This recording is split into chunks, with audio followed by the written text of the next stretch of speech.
Subscribe to our YouTube channel and press the bell icon to get the latest updates. Welcome to the second session of TQH online discussion series on non-personal data. This is a series that is being organized because the Non-Personal Data Committee has come up with a report that is open for discussion till 13th August. Public can submit their comments till then. And we are unpacking different aspects that have been discussed in the committee. Today, we have a very interesting panel with us. We have Nikhil from TriLegal, who advises a lot of businesses which are dealing in telecom, technology, media. So he has a bulk of experience in this field. Hi, Nikhil. We have Navjot, who is the vice president at Fireside Ventures. And she has worked with e-commerce businesses and many other consumer tech businesses before Fireside Ventures. And Fireside Ventures is also an early startup funder, and they have very interesting companies in their portfolio. We have Aditi, who is a senior research associate at Medianama, and she writes about big tech regulation, which is actually a key part of non-personal data regulation as well. And we have Ganesh, who is the senior vice president of government affairs at Swiggy. And he used to also be in the policy team at Amazon. So I don't think we could have had a more interesting panel because of the topic of the discussion today, which actually is looking at whether startups will gain out of sharing of non-personal data, and whether that is a key differentiator between Indian startups and big tech regulation, which is one of the key bases on which this entire non-personal data regulation is premised, and what incentives can be provided other than this, which can fire up the Indian innovation ecosystem. So welcome everyone. Thank you so much for joining the panel today. And I am just going to start with Navjot. Sorry, I'm putting you on a spot. The first question is non-personal data or lack of access to data the key differentiator between Indian startups and big tech? Thank you, Prajita, for having me. And I think it's a very interesting question. I would think data is definitely an asset, a tool, and an IP, if you may. Coming from the whole startup ecosystem and a venture capital ecosystem, I think between the big giants and startups, the key difference, yes, is data differentiation. Yes, is it a key differentiation? I would say no. I think the key differentiation, really lies in, what we call a product market fit, or really addressing the need of the market. If a startup is addressing the need of a market in a smarter, more relevant way compared to a big, giant, I think that would be how people are solving problems of the customer would be the key differentiator, and data as a tool. So I think, if today someone comes up and makes a really interesting shoe, they could probably compete with Nike. And there are some startups in the space who are, globally trying to do that. And they probably have no data. But they have, of course, the business intelligence, the market understanding, but they may not have the data the way we are talking about it. I think just in terms of, our portfolio companies, the startups that, we've nurtured, and, be it Boat or Mama Earth or, a bunch of them, they started with literally no data and barely any resources. And I think the way they are addressing a solution, the market problem through their solution is very different from maybe the FMCG giants who've been around for a while are doing it. And again, they started with no data. Now, of course, with data, a lot of things can change. But I would, to answer your question, I think it's a differentiator, but not, the biggest differentiator. Okay, great.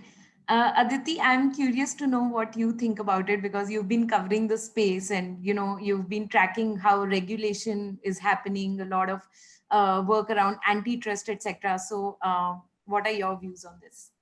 Right. So just as Navjot said, I also don't think the data is the biggest differentiator. In fact, we had a conversation with Sameer Nigam of PhonePe today, and he pointed out that the differentiating factors for a startup are, first of all, the product quality. Second, the distribution and marketing infrastructure that they have set up, which is obviously where bigger companies will win out. And then third, data. And whenever we are talking about data, we also have to realize that it's not one size fits all. So if an Uber is collecting data for the purposes of coming up with shortest routes, it's doing that collection with a specific purpose in mind. That data in its so-called raw form cannot be used by, say, a Delhi Transport Corporation to decide the best routes for its buses. It will need to be reworked. So the utility of that kind of so-called quote unquote raw data is very limited. And also the report assumes the fallacy of the existence of raw data in the first place. Because academia will tell you that there is nothing such as raw data, because there's always some kind of effort that goes into collecting data.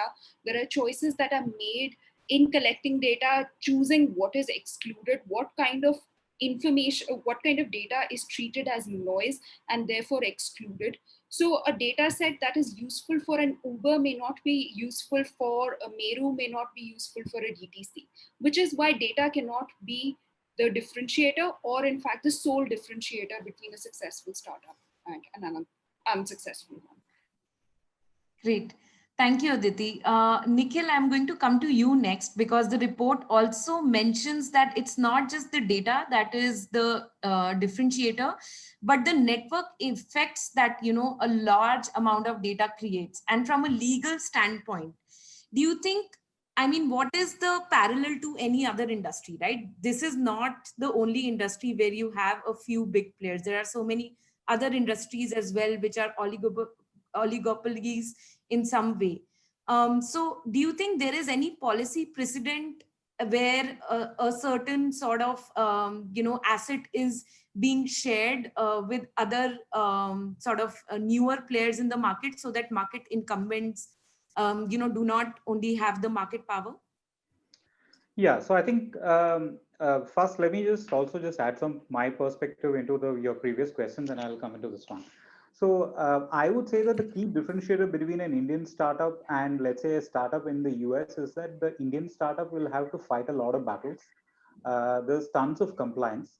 If you were to make a list of all the compliances that a startup will have to do, probably around 30% of time goes into that.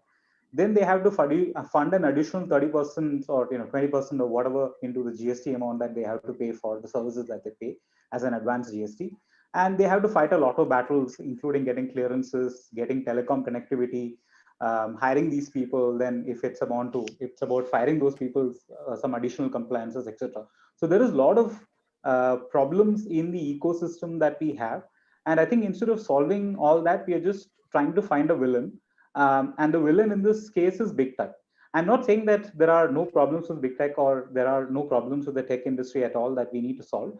But this report, unfortunately, without giving any basis for their findings, just jumps into some of these conclusions. So network effect, like you just mentioned, is a fact. It's a matter of fact. It actually aids startup in one way, because many of these companies, the likes of Facebook and Amazon and Google and the likes, act as some sort of networks due to the various sites that they have. They act as infrastructures using which these startups can provide their service on an OPEX model rather than on a CAPEX model. So there are pluses and minuses to that. The parallel, I would say, is probably in telecom industry. So if, for instance, in telecom industry, there has been a precedent of not really sharing of network. There is sharing of network, but that's not mandatory. There is voluntary sharing of network. There is also this mandatory interconnects which are mandated in the telecom industry. So probably that's the easiest parallel that you can sort of cite to something like this, but it's not exactly the same, because sharing of NPD is much more complex than sharing your network on a voluntary basis, on a commercial basis, or sharing of, let's say, your spectrum with someone else on a commercial basis. It's very different from what's been envisaged in this report. So in this report, and the other aspect that we need to think about is the amount of data that these big tech, or for that matter, any company, any unicorn, any Indian startup for that matter, has collected. It doesn't come to them naturally. It's not like it's years of engineering, it's years of efforts, it's years of making the right decision with respect to products and customer obsession that has led them to a situation where they have so much of non-personal data with them.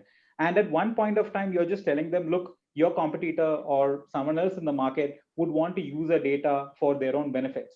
So the problem is that you are disincentivizing the new startup to actually work towards reaching that goal of coming out with a product which is superb, and the customers will sort of come to you, right? So I think that's the problem with the approach that this report essentially has. Great. Thanks, Nikhil. And I think you brought out a very interesting point that this is not the same as sharing your spectrum as you do in telecom industry. In fact, tomorrow we have a discussion with Mr. Jay Panda on whether non-personal data can be construed as a national resource, right? Because where the committee has almost treated it as a national resource in the way it's dealing with it.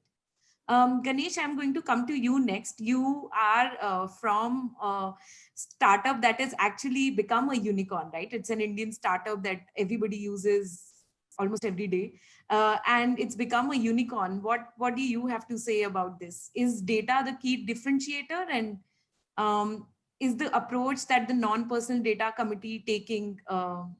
What do you have to say about that? Ganesh, you're on mute. So thank you for having me. Hello, everyone. A very interesting question. I concur with some of the other panelists.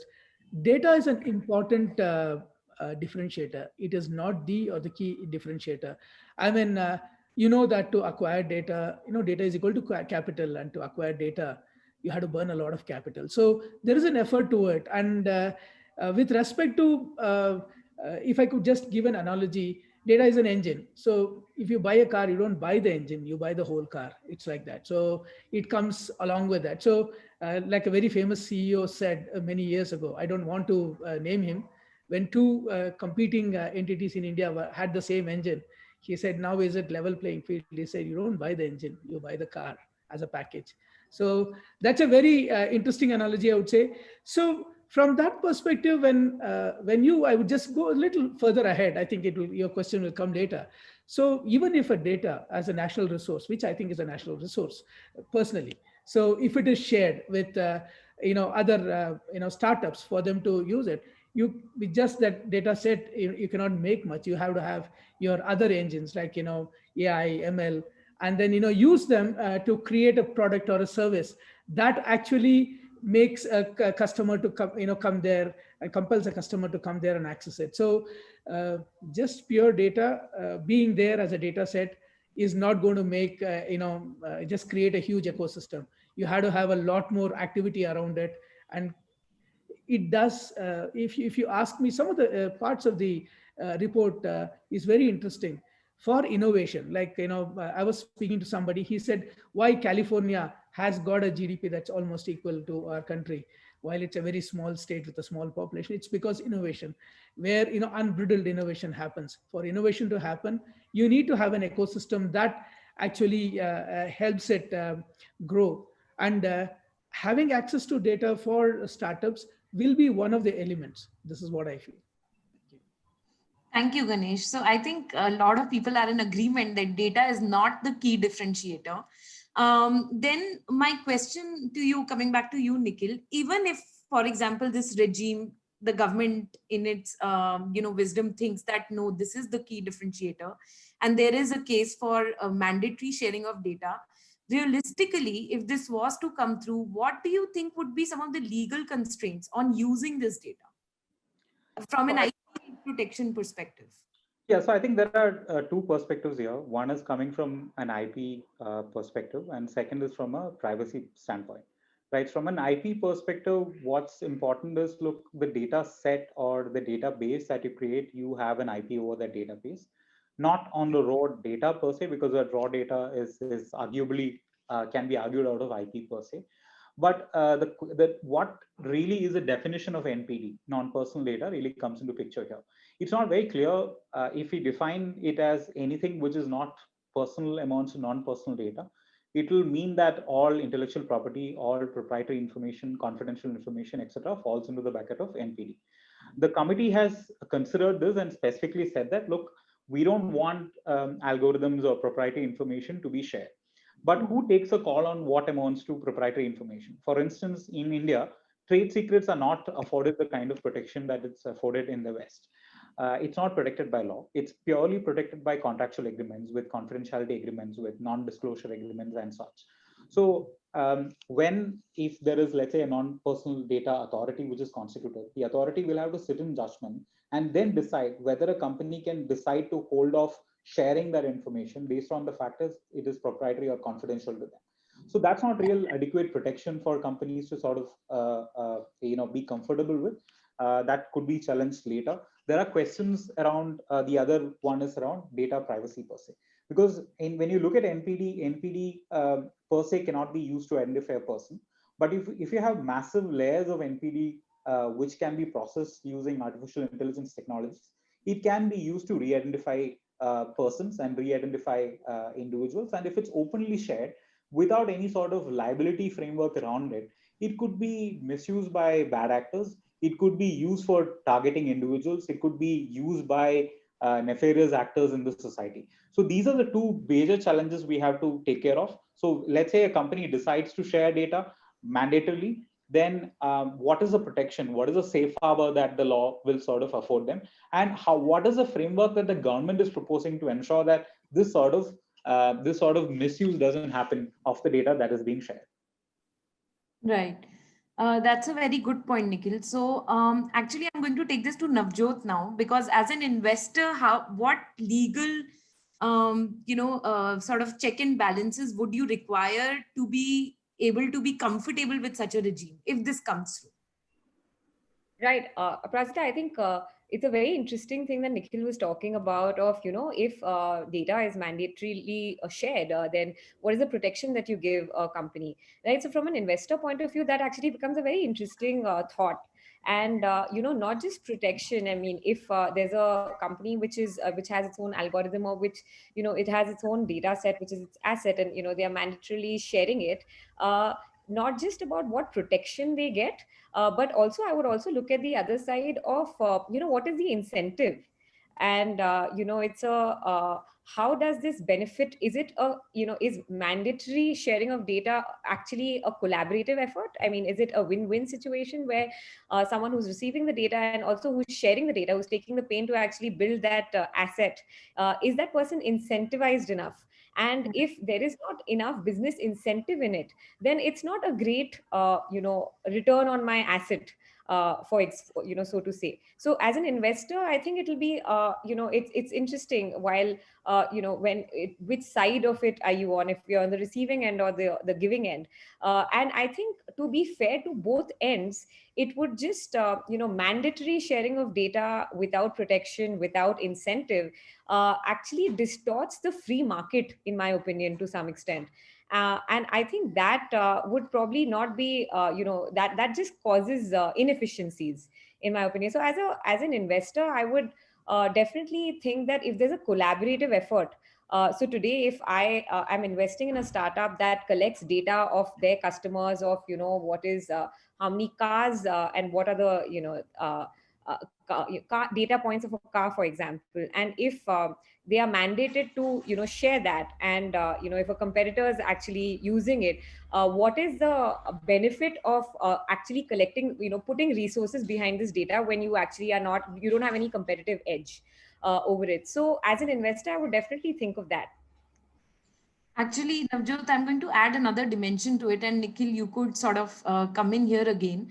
How would you even ensure that data sort of goes to the startups who it is intended for, right? I mean, would there be checks and balances over, for example, if I'm a small startup today and I'm able to get some data from a big tech company, would there be, do you think if this sort of regulatory system actually comes through, there will be restrictions on how much capital can I raise? Who can actually acquire me? And if you have those kind of restrictions, would then any startup want to get data in the first place? I think startups would definitely want to get data. The question would be that if I'm getting data, who else is getting data? Is it in a raw format, or is it, I mean, I think we already spoke about how, things are not literally raw. I think Aditi covered that also a little bit, of how there is some refinement and filtration. I think to some extent, if there is a version of raw data, if I may say raw data, and people are using it in different ways, and, that's, that's not common to everybody. And what you make out of it, it could be a very interesting thing to see how that pans out.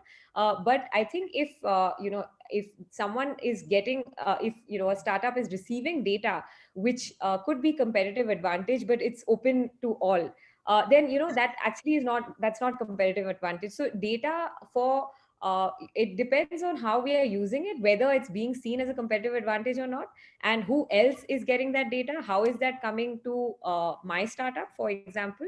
So those things would be very interesting to understand. Great. Nikhil, you were saying something. I saw you unmuted. Yeah, so I was saying that, look, I think this is a very pertinent question, right? So the question about how do you prevent future acquisition? So it's actually about preventing the misuse of this provision or this proposed law per se, right? For instance, if the idea is to give the data to a startup, I mean, what do you mean by a startup? Is it there are some $1 million valuation or $1 billion valuation startups which are out there in the market as well, right? I mean, so do you want the big tech, or for that matter, any company, for instance, any unicorn, to give up their data to such companies, or to targets which get then later acquired by these big companies? How do you ensure that the competitor doesn't get that data? How do you ensure that a competitor doesn't come up with a new product based on that data? Because essentially you're not really creating a level playing field. You're actually disturbing the level playing field, and you're sort of not creating the right incentive for a free market to work, just like Navjot has said. So I think this is absolutely preliminary. So we need to give a lot of thought into the real consequences if we were to ever come out with a law based on this report. Economists need to look at it. There should be much wider consultation. There should be probably a white paper which should discuss all aspects of it, and how will it affect the competition in India per se is something that we really need to look at. So I think this is all premature. The report is also slightly premature in that sense. I would say that this requires an extensive consultation for us to ask the right questions, get the right feedback, get the right answers, and then the government to think of whether to come out with a law or whether to just stick to a policy around sharing of data. That's something that we should decide on. Great. Aditi, yes, you wanted to say something. Yes. So whenever we are talking about data sharing in general, I think one key thing that we have to remember that as per this report, the data has to be shared by a data business. And the definition of a data business is on the basis of volume of data processed. So it's not a monetary threshold, but a data related threshold. Now, the question here is, how do you define that? For instance, let's take the example of two large companies. One is an Indian big tech firm, which is Naukri or InfoEdge, however you want to call it. And the other is an American big tech firm, Netflix.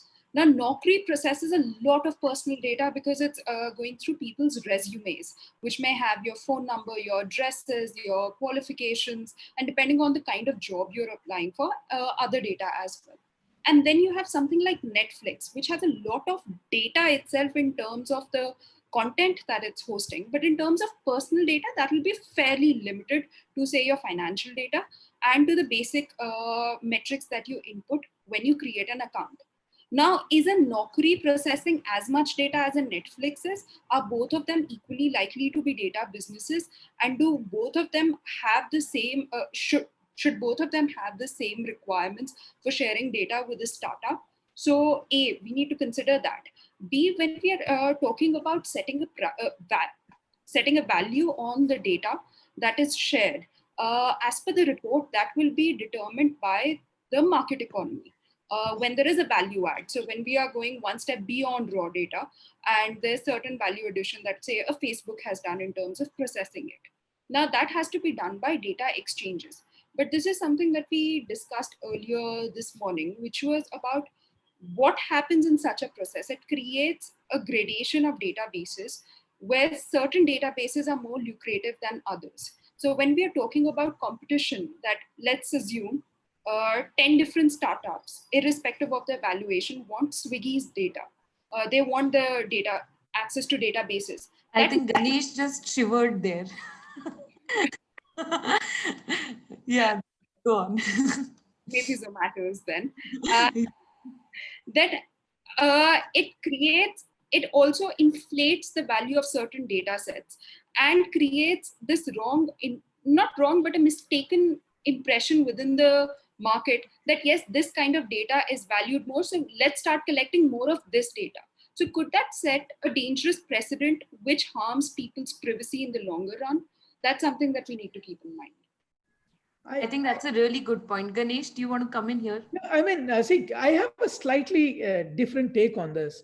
Every startup or a company collects data or processes data based on their requirement, based on the services they offer, based on how they want to go to the market or reach the customers. So, I mean, it's also a fact that for every 100 startups, maybe 5 or 10 succeed. So even if those 95 people or somebody who didn't succeed had the raw sets of data, how will it be a competing advantage? I don't see that. See, again, I come back to the point that your data set just doesn't determine your success in the market. What you do with it, how you actually roll out your services, what product services you shape, the innovation aspect comes in. That's what has made the big tech companies or the unicorn startups what they are today. There have been, I mean, you just scan the environment. You could have a similar kind of service offering of many companies, but how many have succeeded or how many are big? So finally, I feel what do you do with it? I come back to the question again. And I want to just slightly say, I think since this is a path-breaking kind of a report, I mean, we don't have any parallel anywhere. I would stand corrected if somebody says that. And I think it's also a lot of countries are looking up to us. A lot of geographies are looking up to how we are going to come out with this, in the final shape, or how it's going to be rolled out. And also, I feel the people part of the committee are people of eminence, and then I feel that they would have thought about all these questions and then answered, and then and of course there are going to be more consultations and it's going to be fine-tuned. So I would want to maybe as a person who's in the policy space, look to maybe 2 years down the line when this comes a reality, then you would know all the facets of it, all the questions we have, all the concerns we have, apprehensions we have. I think, finally, we may have something that is very beneficial for the ecosystem, for, nurturing, innovation and etc., which I think you have a question later down the line.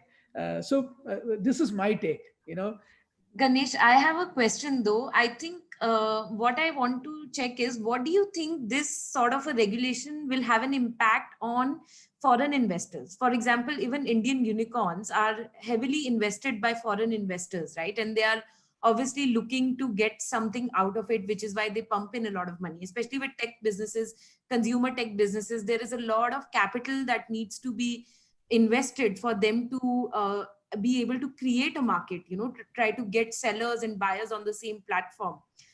So what do you think? How would that be impacted? My personal take is I don't think it will have any major impact, because when you have, at some stage when you are mandated or when we have an incentivized data sharing mechanism, however it comes out to be, and then you have a lot of startups who have access to these data sets. So you have a ecosystem where there will be a lot of new innovative startup that comes in. So that again is actually a wonderful space for investors to come in and then invest in startups that can become unicorns. So I feel it will promote or create a good ecosystem. Like, I mean, I go back to California as a example, which may not be the perfect example in an analogy to the Indian system, but why does California stand out as a innovative state is because of such a kind of ecosystem that's actually prevalent and that's being nurtured. This is my take, and I think Navjot would, as a person from the investor side, we can add some more perspective to this. Navjot, do you have anything to say? Yeah, I think what Ganesh said is actually pretty interesting, and what actually happens. Let's do a simulation in our head. What if we open up data for everybody, partially or fully? It depends on whether it's incentivized or it's forced, right? So if it's incentivized, I think, if we can come up with something which there's a win-win, tax saving, something, I mean, whatever it is, a mutual, market share increase or whatever. So then it's a different thing. If it's forced, it's a completely different story. But either way, what happens when we open up the data to everyone? one possible way of looking at it is that, everyone has access to the same type of customers, or everyone has access to the same intelligence. Either it's the raw intelligence, or it's like a formula that everybody has access to, right? So again, if it's raw intelligence, then you make whatever you can out of it, and that depends on your capability. If it's the same thing that everyone knows, they are basically, you are increasing competition, and everyone is going after the same thing, and it's just then it's a matter of efficiency. Then it's a matter of, whoever's best at what they do. And I mean, at the end of the day, it does promote some efficiency, but I'm just thinking in terms of foreign, going back to what you asked about investors. And I mean, let's just first, to answer that question, we'll have to think of what really happens if we open this up. And of course, there's a parameter of whether it's incentivized or not, whether it's raw or not, whether it's actually a duplicate, whether, you're going after the same people. And I think very different answers can pan out. And I think even Nikhil pointed that out, that we have to really sit and answer these questions as to, and I think Aditi mentioned, what do you define as a startup? Like, who gets this information? In what format do they get it? Is it compulsory or is it not? So I think it can really pan out in different ways, but if it's done well, to answer your question in an oversimplified way, maybe an oversimplified is not the right way, because it depends really. But I think it could just improve a lot of competition and efficiencies in the market. I think some opening up of data, that there is no doubt about that. Like, more access to data could help people compete better and make more efficient products. Okay, great. Aditi, I wanted to come to you since you look at big tech regulation. So one of the key sort of aspects that NPD committee has said is to sort of give a chance to Indian startups to compete with big tech. This is sort of going into the domain of, say competition law in some ways. So how do you see that in the entire sort of global context in which this discussion is happening? And do you think that non-personal data authority should be looking at these questions, or do you think that's something that should come under competition, what the Competition Commission of India does, for example? I think in terms of whether it fits better in this new legislation for non-personal data or existing competition law, which needs to be reworked or things like that, Nikhil will be able to answer better.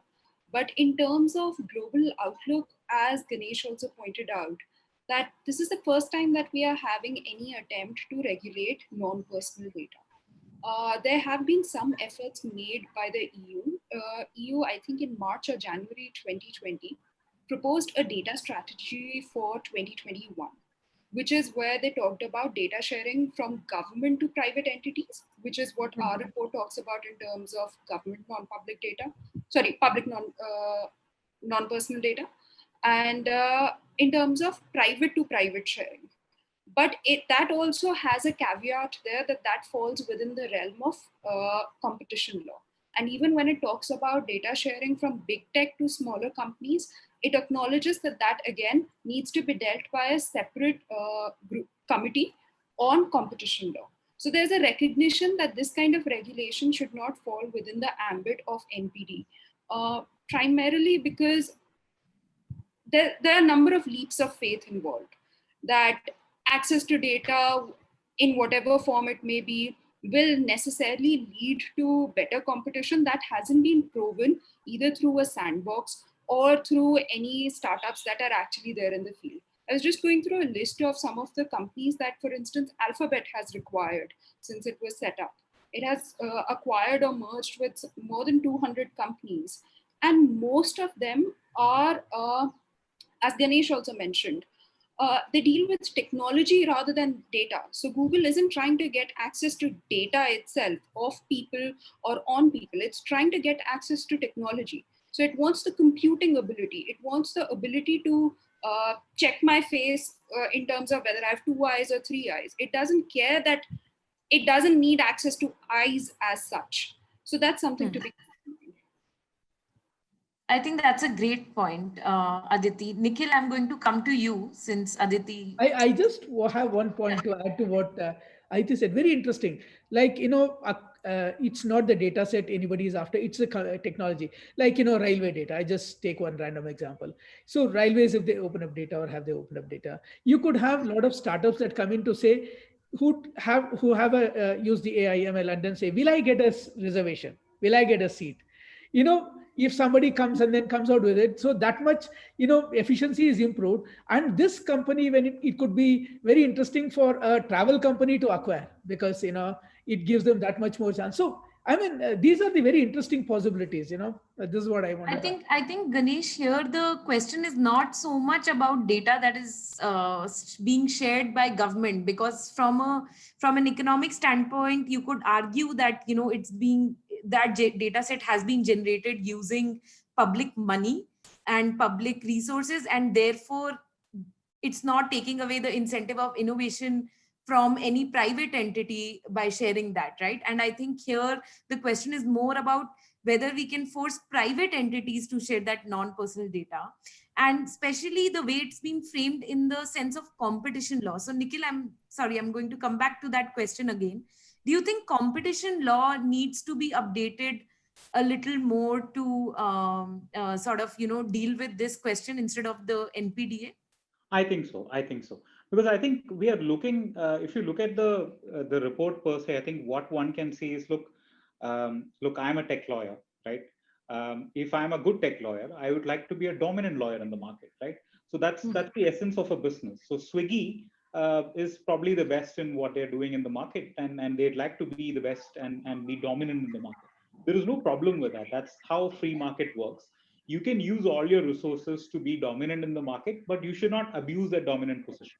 So that is a principle of competition law. That's a principle of antitrust in which this is based on. But however, the report is sort of going down the direction that just the fact that some companies are dominant itself is bad. That is very anti-market. That is very anti-competitive in that sense. So I think this is something which should be reviewed from the lens of a competition regulator, rather than from the lens of a committee which is constituted to look into NPD. So if you look at it, we have the amendment bill for the Competition Act, amendment bill of 2020, I think sometime it came out in January. So that sort of, for the first time, gets into this data aspects per se. And it's best left to the competition regulator to deal with abuse of dominance, if at all done by these big companies. And there are questions about data monopolies. There are questions about data existing in silos, which are with these companies, and how whether they are misusing that database per se. Are they creating some sort of barriers for new entry, etc., which should be probed into? That's a legitimate question that should be considered out of the NPD regulation altogether. That's also something which the EU is thinking about. That's also something which the US is thinking about, because it's not just an Indian concern, it's a global concern. And those are all the right questions that should be asked. Instead, if we try to say that, look, a person is dominant, let's try to break his dominance by taking his data out and distributing it to the market, I don't think it creates the right incentives for a free market, if we believe that also is a free market, right? I mean, it will probably work in a purely socialistic economy where we take from the ones who have and give it to the have-nots. It will perfectly work in that market. So I think we just need to be sure about the funda. Are we a free market or are we a socialist market? Then, take the right call according to this. What the NPD committee is talking about right now is purely socialistic in that sense. Take from the haves and give it to the have-nots, and deal only with respect to non-personal data in that respect. And the other thing that even Ganesh was mentioning, so I think pretty much everybody will on the call will be on the same page with respect to government data sharing. There is no doubt that government probably is the largest data processor in the country. All the state governments, all the various wings, police, traffic, etc., sits on large chunks of data. And if it's put out, there's large amount of benefit that could happen. We have a 2012 policy which is dealing with open data access to government. It's implemented to some extent, largely at a central government level, but it's not at all implemented at the state government or the urban municipal level.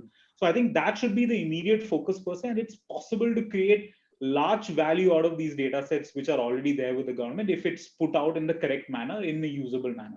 And I think my friends in the tech industry tell me that the kind of data that's shared in the opendata.gov website is amazing. They're just waiting for more data to come out so that they could find more use cases for this data. So that could, that will probably help us in sort of figuring out the kind of benefits that could come to a society from an economic perspective as well, if this data is out there, and probably use that as a learning experience to figure out before mandating the private entities to give out their data by way of a mandatory sharing policy. Great, Nikhil. Aditi, I saw you raised your hand, and then I'm going to come back to you, Ganesh, for any battle that you had. I just quick addition to make to what Nikhil just said. In addition to the open government data policy, Niti Aayog also came out with something called National Data Analytics Platform, NDAP, and that has been in the works for 3 years now. They released a second request for proposal earlier this year, and that also hasn't seen the light of day.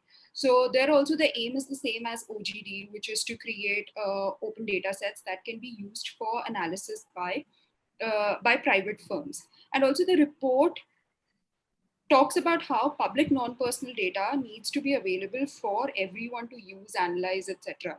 But at the same time, there's a disturbing example that they have. I think disturbing is pushing it. I apologize for that word. But it's an interesting example that if I am a private drone operator and I go over some farmers' farms and collect soil data using the photographs or videos that I record, that will actually be community non-personal data. I am not sure to what extent drone operators or private players in general would be open to such publicization. No, I don't think that's the right term, but that kind of making the private public kind of approach that the report has adopted, and which is exactly what Nikhil also called as socialist. So that's of some concern to me. Aparajita, can I go? Yes, Ganesh. I want to add to what Nikhil said and then what Aditi also said. Very interesting. So since we don't have a reference point vis-a-vis the private data sets being shared, or we don't know how it's going to pan out, since already there is some effort in terms of albeit little with the government public data, non-personal data being shared, which can be used. So can that actually be taken as a point? I would want Nikhil to say, to see how the benchmarking for the private personal, non-personal data can be given access to, given in the future a situation where you could have incentive-based or mandatory-based. So we need some reference mark, since there is no global precedent. Everybody is making an effort and looking towards India too. So we could have some sort of a reference which say, okay, this worked this way, maybe this is the way we also go towards the private, NPD being shared. Great. Nikhil, do you have any sort of? Yeah, so I think that's quite I think that's probably the right step in my opinion, which is first to give out the public data. Let's see how well the government does it. And then we use that as to sort of benchmark how it will be if it's fair to apply to private. Probably try and create free market models, including the one that committee has suggested on data exchanges or data marketplaces, where there is voluntary sharing. There's already a lot of voluntary sharing that's happening, but it's quite minuscule if you look at the large picture. Like, I mean, there are traffic data being shared by Google and the likes. So, make it much more robust. Then try and see whether there is a real harm to regulate and come out with the legislation itself, right? So I think that's probably the best first step.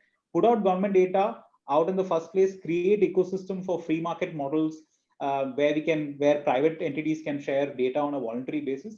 Then try and create a mechanism where sectoral regulators can ask for data by way of a policy or some sorts from the right private enterprises. For instance, traffic cops usually ask data for Google for traffic data with respect to city traffic management, right?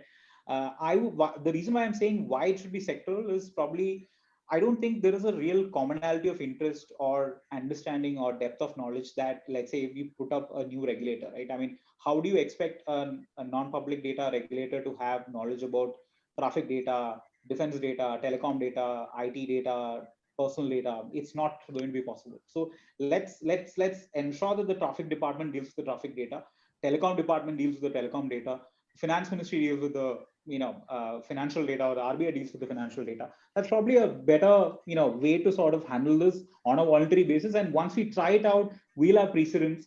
We'll have a model to show to the world that, look, this is going to work well.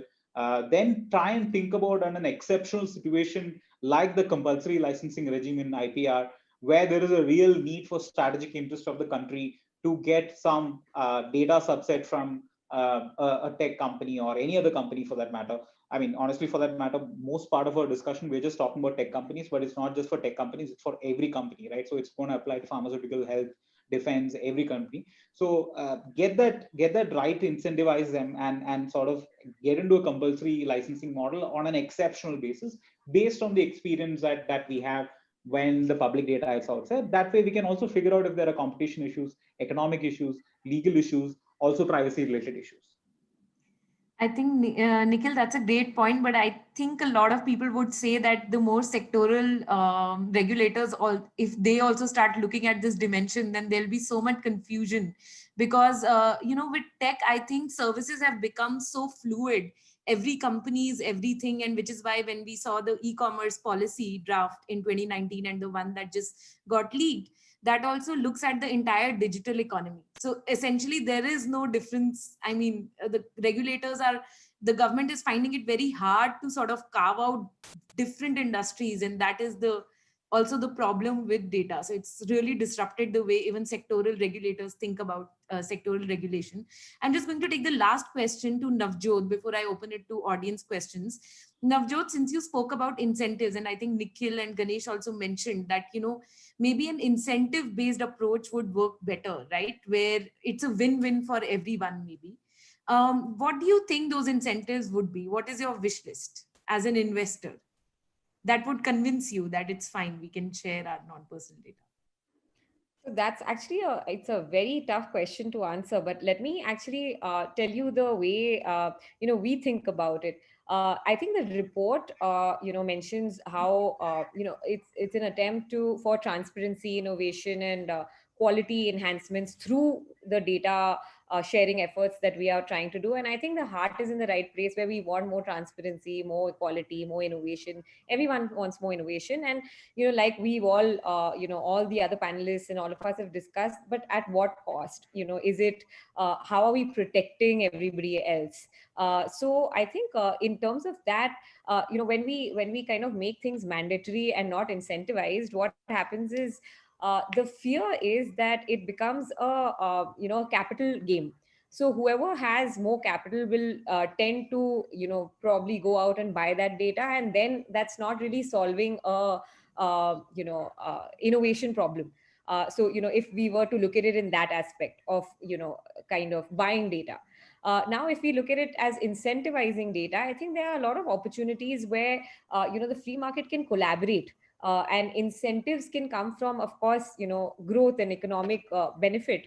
And I think collaborations, there are so many. I mean, from our industry, what we see, I see a lot of, be it in terms of M&A, in terms of, a couple of other deals. So let me take two examples. Okay.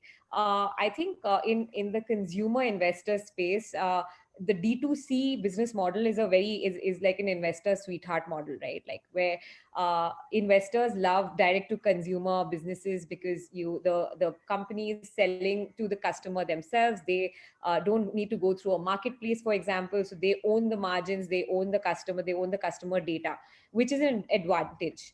Why is this like, this is a preferred model? However, there's so much business that happens on marketplaces. So I think, will marketplaces be incentivized to provide that data for no reason? I mean, what will be their incentive? So I think just from a market perspective, if, we see more and more companies and brands trying to, and I'm specifically talking about consumer brands that we see, every day. If they start, adopting that D2C, direct to consumer strategy more and more, I think at some point the marketplaces will have to appreciate, those nuances and kind of maybe loosen that tap. And that's exactly what a free market does, right? So if today we force and we mandate without an incentive for a marketplace to do that, I don't think it would make sense. But if they see value in it, if they see that by collaboration they can together improve the pool, and for that, if they're loosening up their tap of data, then it makes sense. It's a win-win. So that's a D2C marketplace kind of a very common a conversation that happens in the consumer ecosystem. Another one would be, M&A. There's so many mergers and acquisitions happening. Like I think today I read about MyGlam acquiring PopExco, which are not even like extremely large companies. And they are acquiring each other for synergies, for collaboration, right? And data is a very big underlying asset there. So this is another great example of how people are incentivized and they collaborate. And actually, if you see, like, on the surface of it, there is data. They will be able to leverage of each other's customer data and transaction data and behavior data and a lot of data. You can call it something else, but actually it lands up as data. So I think incentives have to be aligned, and people, I think it's not impossible to align incentives. As an investor, these are the incentives that I would see, of whether it makes any strategic win-win case or not, rather than a forced mandatory sharing, whether it's a big company sharing or a small company sharing. I don't see, I see short-term value, but long-term value may be distorted there. Right. Thanks, Navjot. And I think I was just speaking to somebody who is researching on machine learning and AI. He also mentioned that a lot of innovation also happens at the higher education institutes in more developed economies. So that is another sort of incentive system that needs to be in place, which is more research focused. A lot of universities abroad spend a lot of dollars creating data sets that are publicly available, and a lot of new startups sort of use those data sets to build new products. So that is also something that can be looked at and should be looked at in parallel if this is what we are trying to do, I would think. Great. So there's actually a very lively live chat going on with the YouTube, and I just had a chance to sort of peep at the chat box. So let's just take some audience questions. I think that'll be really important.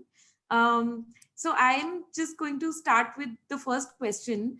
I don't know if we'll be able to answer that, but somebody's asked that by revealing what data we capture, do you think that companies also risk revealing a little bit of their algorithm? Does anybody want to take that? Aditi, you unmuted yourself first. So I'll hazard a guess.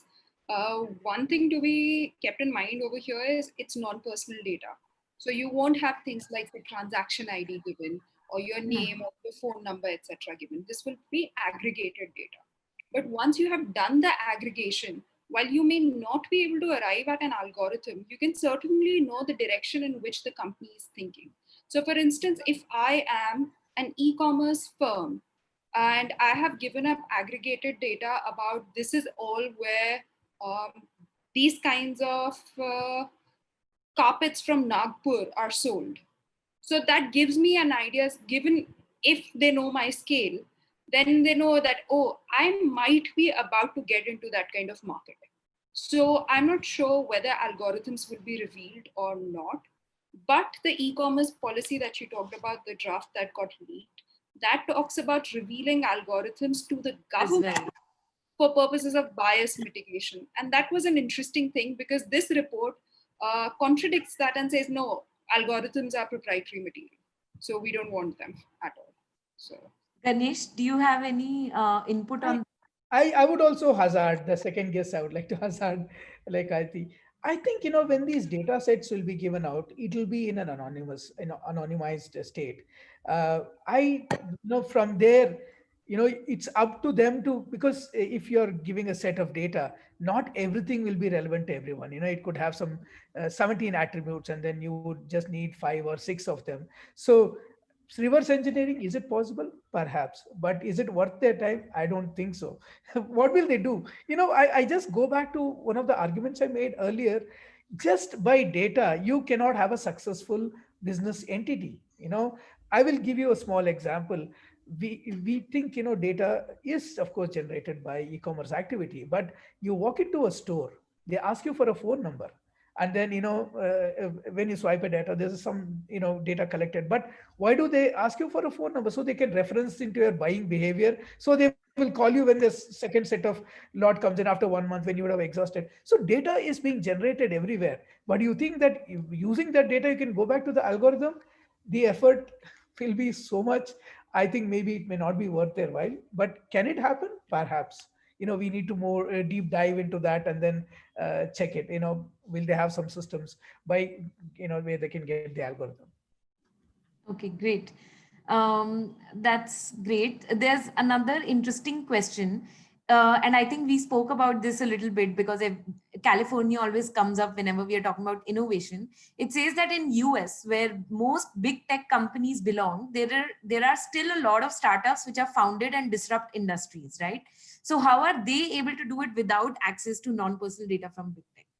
Nikhil. I would like to take this Okay, because Ganesh. it would be your closing statement from there, like say, you mentioned about Institute of Higher Learnings and how, many of them have been basically the trigger points for a lot of innovation or startups. Why it happens in a country like US and then maybe not so much. It's because, the institution and the people who teach there, the amount of time they have for, doing research. I mean, in a system like us, the amount of time we have for doing research is much, much less. So, from that perspective, if whoever is the professors or the teachers, when they have more time for doing research, they come out with a lot of innovation. That's what actually US is where it is today in terms of being one of the prime movers in innovation is the start point from there, and that they have an ecosystem for that. Uh, I think maybe going forward we could have such an ecosystem with the innovative education policies, and then sharing of data, etc., when it is done in the right way, like Nikhil has been saying. Great. Nikhil, So, what? so, so I'll just have I have a very different view on this. So I think one of the reasons why it's not happening in India is because we have a very tough ecosystem to navigate. Like I said, 30% of the time of a startup goes into compliance and getting their house in order in terms of all those things. And one of the biggest factors that everyone misses out is the fact that we don't have a real listing option for these tech companies, right? So have you ever thought of why did Ola had to do a Series K? So it's a big company. It's a successful company. They have several different models working to well for them. But the listing rules to do a listing on a stock market, it's completely skewed in favor of the traditional industries like manufacturing and finance services and other aspects, right? So, but it's not really geared for a tech company listing, right? So that is the reason why we had one of the, Flipkart, a company which I've worked from, right from the start of my career, and got acquired by another US company because they didn't have an option to list in India. They didn't have. That's why most tech companies go and have their headquarters in Singapore or wherever, so that their IP is protected. So we have several things to fix. I mean, one is IP protection. Second is come out with a robust listing mechanism so that tech companies can list on a stock market in India. Do not focus on rules which are on profits and other things when it comes to tech company listing, because they follow a completely different business model altogether. And if you look at all the big tech companies, whether it's Alphabet, whether it's Google, whether it's Apple, Amazon, Alibaba, Tencent, everyone is listed. And the one company that we had, which is about to, sort of reach the size of nearly these companies, which is Flipkart, could not get listed and had to be acquired. So investors had to have an exit.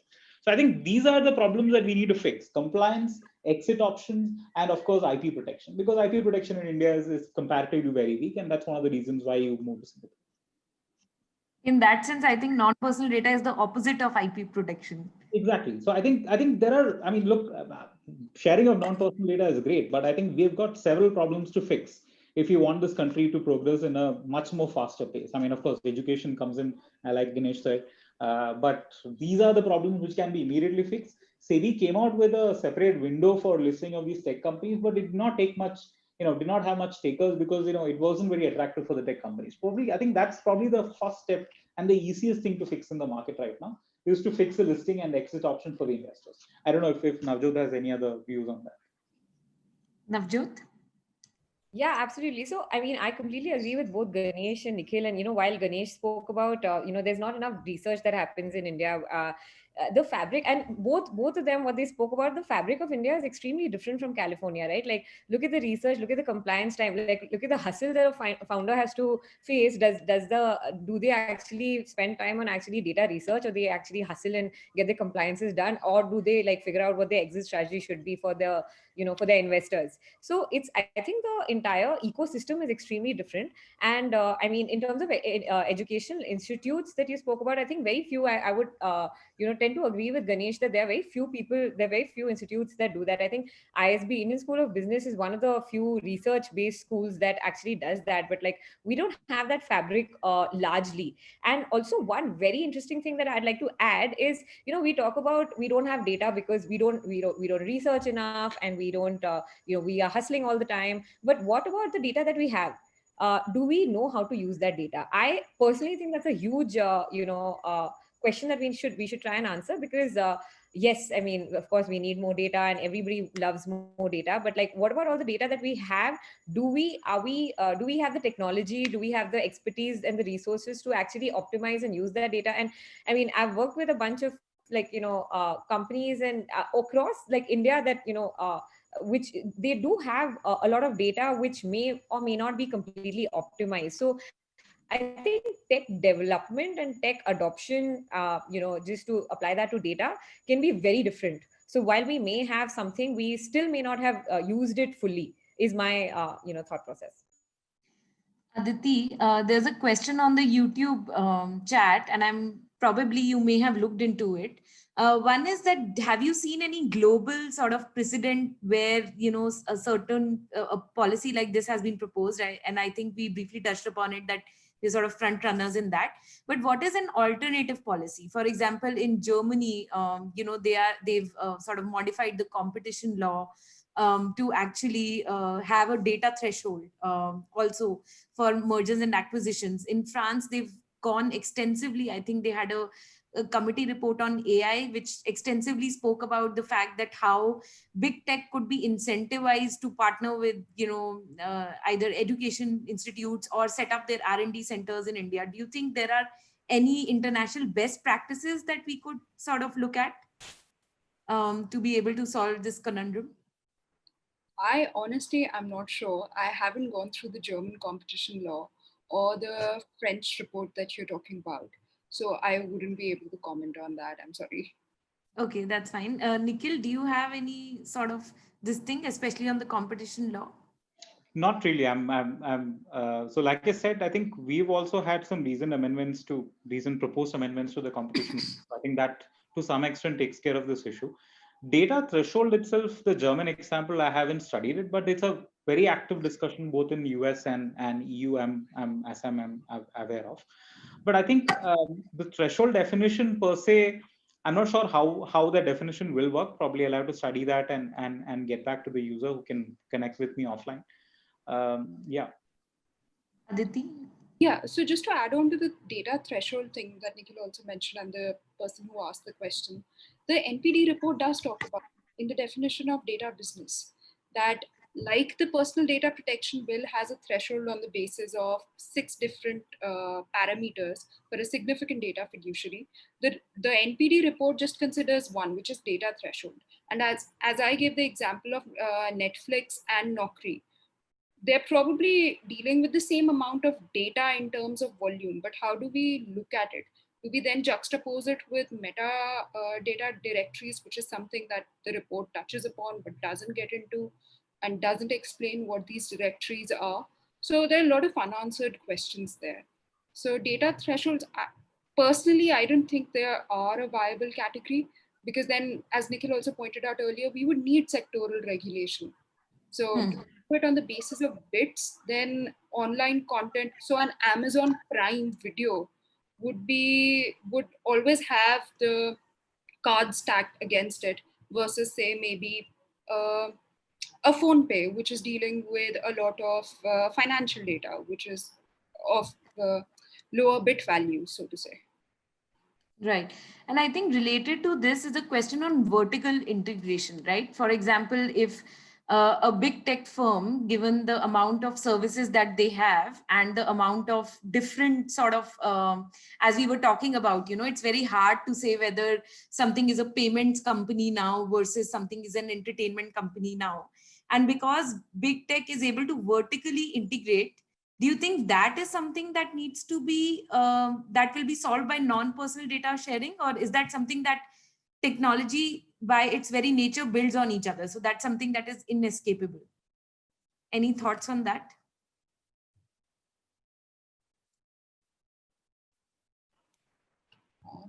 Yeah, Aditi, go on. So this is not an original thought, just a disclaimer. This is a thought from my editor, Nikhil Paba. He talks about how whenever we talk about digital industries, we have to acknowledge the fact that their USP is that they can shapeshift.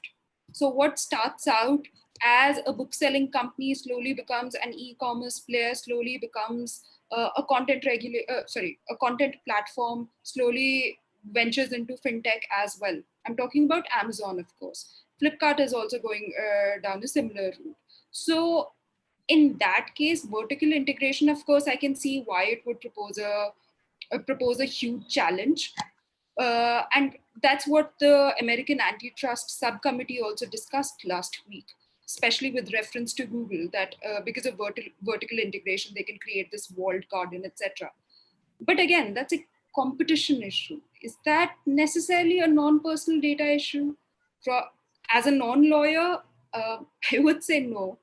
But Nikhil's also there. He can comment on it better. Yeah, so I mean, I Sorry, would add, Nikhil, sorry. There's another great question on the chat, which I think sort of links to this. And I think a lawyer only has posed this, going by the language of this. It says that if data is considered as a public good, should the principle of rights of eminent domain extend over data like it does with property? yeah, so I think, look, data as a property itself is a very, questionable proposition, right? I mean, often this has been, mooted by several people. Like, for instance, we have looked at this in the context of data protection per se. So one of the things that Honorable MP Shashi Tharoor proposes is that data should be treated as an asset or a property, and every individual should have right over that.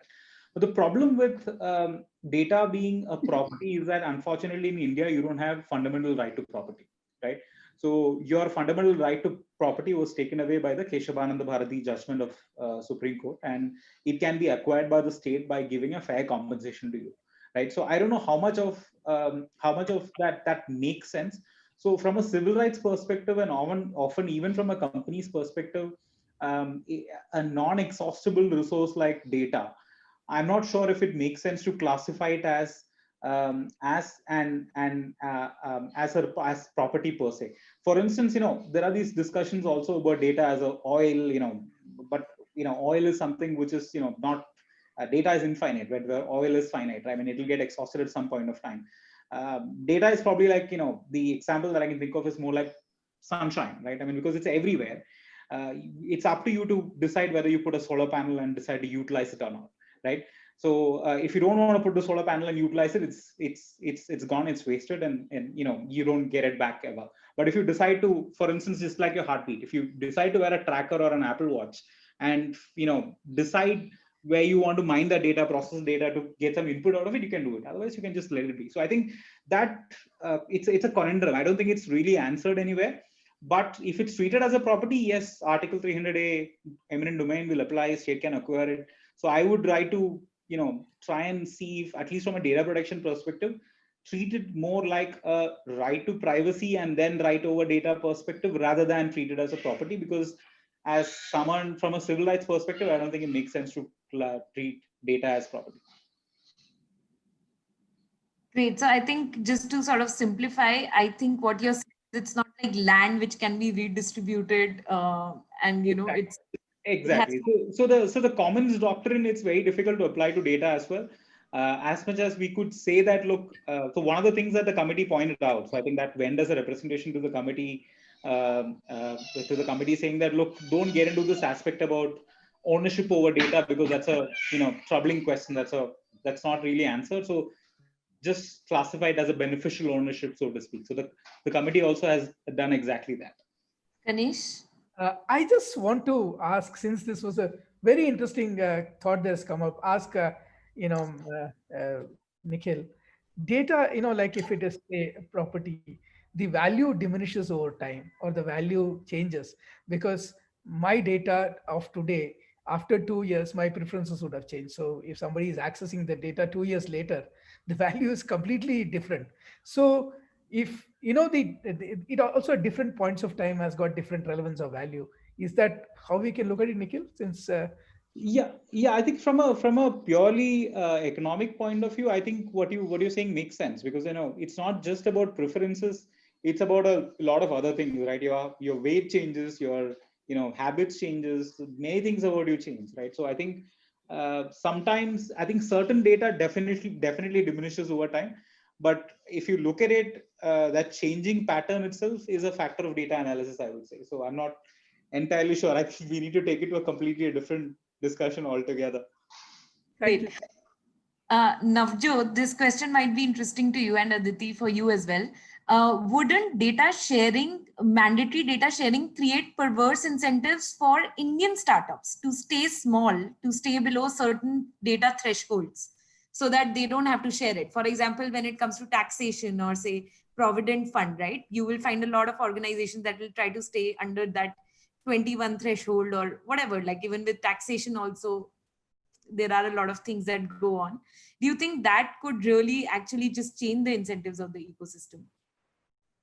Yeah, I think I noticed this post by Bindu, and I completely agree. I mean, this is a very valid concern. It's again goes back to disincentivization, right? Like if a small company with their unique technology is fighting, is creating their own AI ML, and it is smarter, more agile. It's not what traditional companies are doing, or maybe has different capabilities and has advantages of being small and nimble and collecting that data. And then if it's mandatory, and again going back to what is in it for them, if they are collecting all of this data and not being able to utilize it to the fullest, then they are incentivized in a way to not grow, not use it, not further collect it. If it at the end of the day trickles down to a competitor who gets the same or competitive advantage, it would be definitely a concern for them. So again, coming back to building that competitive advantage, if mandating data share decreases competitive advantage, then it is something that we need to think about. So I couldn't say whether it would well, make it basically remove the incentive for smaller startups to grow big. But also, whenever I think of data thresholds, I just can't get over how you would operationalize something like that. Let's assume I'm a small startup getting non-personal data from Google. I'm getting, let's say, mobility data, just an example. And then I'm using that to create some kind of a transportation product or some kind of transportation insights. Let's assume I get 1 terabyte of data. I'm dealing with smaller numbers. Of course, they'll get more. I run my AI ML algorithms on it. And then I get another data set, which is say maybe 2 terabytes. Or conversely, it could be half a terabyte. Now, do you count it as 3 terabytes or 1.5 terabytes? Or do you count it as 0.5 terabytes and 2 terabytes? And if you run another process on top of it, depending on how it goes, do you keep compounding it or do you count it individually? So how do you set data thresholds? And every day or every minute of the day, if I'm running algorithms on it, I'm generating data. So how do you set data thresholds? So that's something just from an operational perspective completely stumped me about the report. That how do you decide the volume of metadata directories? How do you decide the data threshold? I just don't know how that's going to happen. Great, Aditi. Does anybody else have anything to add to that? Ganesh, did you have any thoughts? I'm going to take a very wild guess. So no startup, any startup rather, will start saying that, okay, I'll be of this size, or I'll go so big. You can have your ambition, but then as your product, service, the way GTM strategies develop, then you keep acquiring data, your service become better and you become bigger and bigger. So, and also, just if you look at any e-commerce entity, there are some data that comes in seasonally. So during Diwali and Navratri, you could have a huge amount of data, but there could be sometimes which is much lesser. So the threshold also, will it keep the what do you call the goalpost for threshold, will it keep shifting? Okay, during certain stages, you cross the threshold, during sometimes you reduce the threshold. I feel that it's a thought that has come in. How that is going to be applied or how it's going to be measured, like Aditi was saying, is something that you will have to think very, very deep, because what is the meter that's going to count these? It's just something that's mind-boggling. I can say. I think what all of us can probably agree on is, we need more time to think about this. And I wish the committee had given more than a month to think about it, because they did take 7 months to come up with the report. So I guess the civil society should also get some time to sort of respond to that. Nikhil, No, I think so. I did you mean, want to say add something to that? yeah, I mean, I was just, we should say government, because I think committee has done its job, submitted the report. So I think the government should give more Of time. course. I think the government should do a much more detailed consultation on this. So I think I'm just saying, out of all the past reports that we've seen, including Justice Sri Krishna's report, the kind of extensive consultation that was going on, that too, I mean, that was for data protection per se, the jurisprudence of which has been evolved over, I would say, decades, right? I mean, probably close to even 100 years since data protection jurisprudence started evolving. Here we are looking at something which is brand new, which is not tried anywhere else, tested anywhere else. We don't have precedents to rely on. So 6 months of committee's work and another month of public consultation is not enough for this. Probably we'll need to spend more time, more consultations, more open consultations than Justice Sri Krishna committee did to come up with a much more robust, sensible conclusion, and then decide whether we need a new law or a new policy, while taking into consideration all the work that the committee has done so far. I think the committee has asked, put their suggestions, so that brings up with new questions. Let's ask those questions, get those answers, deal with another consultation process. Because I think the government data can be put out out and open without any sort of much of a doubt. I mean, that process can start immediately. But the other aspects of the report, we really need to think through in much more depth, and then only move to a robust action on that front. I hope the government does that. Great. And I'm just going to take one last question, because that's really interesting. It's just come up on the chat. It says that it seems the report is creating a scheme for statutory licensing of privately held data at graded pricing levels, right? So the report basically says that you will have a value ascribed to data, whether it's processed or not processed, etc. Can such substantive changes be made by executive action and no legislative amendment? I think this is coming more from a place of fear rather than curiosity. Nikhil, Aditi, you seem to be shaking your heads. Yeah, so I think it needs a law. It's the beauty of several laws that we have is it need not always be a new law per se, in the strictest sense. I mean, like, for instance, it can just come out as section, I think 95 of the PDP bill, or was it 91? I don't exactly remember.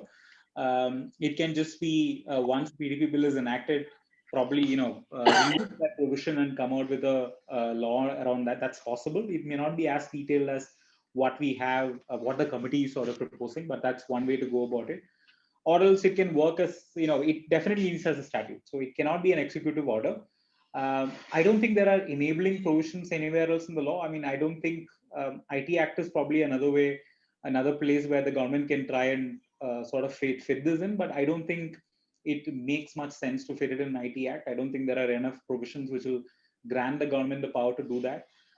So it will need a new law, either in the PDP bill or by way of a new legislation itself, if the statutory licensing were to be in effect. Because there is a question about fair compensation. There's a question about right to property. So if a new law is coming on these grounds, there is high likelihood that it will be tested constitutionally.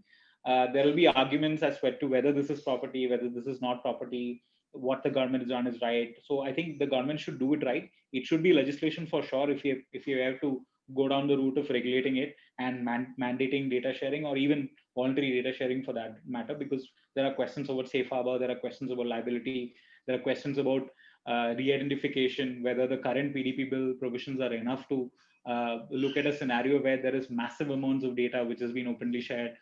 So it should be legislation for sure, and it should be done right for sure. Aditi, any last comments on that? Did you have anything to add to that? I disagree with Nikhil over there. I'm not sure if we necessarily require a separate legislation for NPD, because from whatever discussions I've had, either here or elsewhere, it's pretty, at least what I've been able to conclude, is that a lot of the concerns around different things can be addressed in other places. For instance, competition should be addressed by the Competition Commission of India or under the competition law. Concerns related to personal data, re-identification, anonymized data should be addressed within the ambit of the Personal Data Protection Bill. And even there, once the Personal Data Protection Bill 2019 came out, and Section 91, which talks about government access to non-personal data for the purposes of evidence-based public policy, was talked about, there was a lot of pushback from civil society as well as from the private sector that the government doesn't need that kind of access. And that access gave sweeping exemptions to the government to ask for any kind of data. And I think this particular set of recommendations, because it's not a bill at this stage, it's a report, does further that. So I'm not sure we need a separate legislation. And without enacting open government data, government non-personal data, without giving private companies access to that and testing that out, I think we should hit pause on this conversation about regulating NPD.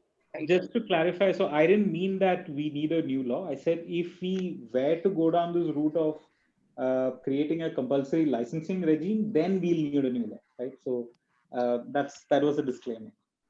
Sorry, Nikhil. So just to clarify there, could that potentially be covered under any kind of IPR law? That kind of statutory license? It's very difficult. It's very difficult. Not under the current compulsory licensing regime. And we're not looking at the government acquiring it, right? We are looking at private parties acquiring it. So I don't think the current IP law will sort of protect that. And anyway, the company is saying that, look, we should keep IPR out of it, right? So there are compulsory licensing regime in IPR laws, but I don't think it's fair to go down that path and amend it, because that doesn't go well with the objective that the committee is setting up. Great. Thank you so much, Nikhil and Aditi. I think no clear answers there. When I heard Nikhil's answer, I was like, oh, great, this person can rest easy. But it seems Aditi isn't very sure. There can be some provisions that can be brought in through different policies, and that is always a risk. Thank you so much. I think we are running a bit out of time, but I think this has been a great discussion. There are so many comments, questions on live chat. So if you feel, you can please go back to the YouTube link and answer some of these questions if you have the time, panelists. And I think it'll be very interesting to hear from Mr. Jay Panda tomorrow, because we are looking at this central question, whether data is a national resource, because I think that is one sort of assumption on which this entire sort of regulatory system has been based. And that is more of an economic sort of philosophical question that needs to be answered even before we get into the specifics of what non-personal data is, how do we get that to be shared, what incentives need to be in place, etc. So hopefully we shall get some answers there tomorrow at 11:30 a.m. Thank you so much for joining us today. And thank you so much, audience, for posing such great questions, especially to the lawyers who put some very succinct questions to our panelists. And also, please subscribe to the print for more videos. Yeah, and I think thank you so much. And tomorrow at 11:30 a.m. we'll be back with a live conversation with Mr. Jay Panda. Thank you so much, Nikhil. Thanks everyone. Thank you.